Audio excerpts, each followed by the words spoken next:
Once upon a time, in a small southern town, there were two best friends named Sarah and Jacob.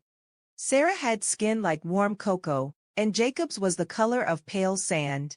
They didn't care about the color of their skin, they just loved playing tag, picking wildflowers, and pretending to be explorers. One summer, their favorite thing to do was visit the town's soda shop. It had the sweetest root beer floats and the crunchiest ice cream cones. They'd sit at the shiny counter and giggle as they slurped their drinks. But one day, when they ran to the shop, something was different. A new sign hung in the window. It read, "Whites only." Sarah stopped in her tracks. "What does that mean?" she asked. Jacob frowned. He didn't know either, so they went inside to ask.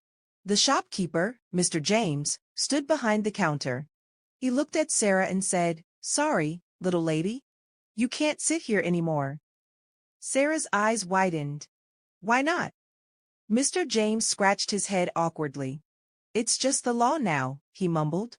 "People like Jacob sit here, and people like you sit over there."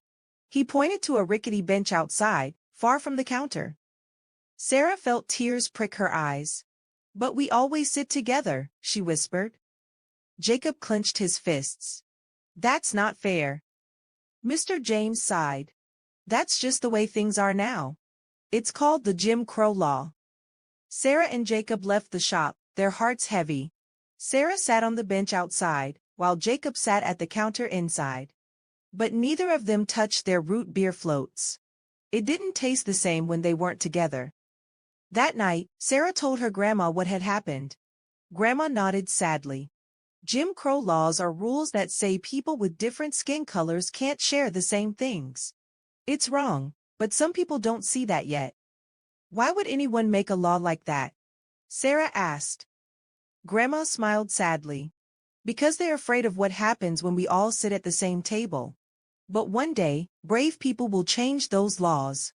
Until then, we keep showing the world that love is stronger than fear." The next day, Sarah and Jacob didn't go to the soda shop. Instead, they found a shady tree in the park and shared sandwiches and laughter.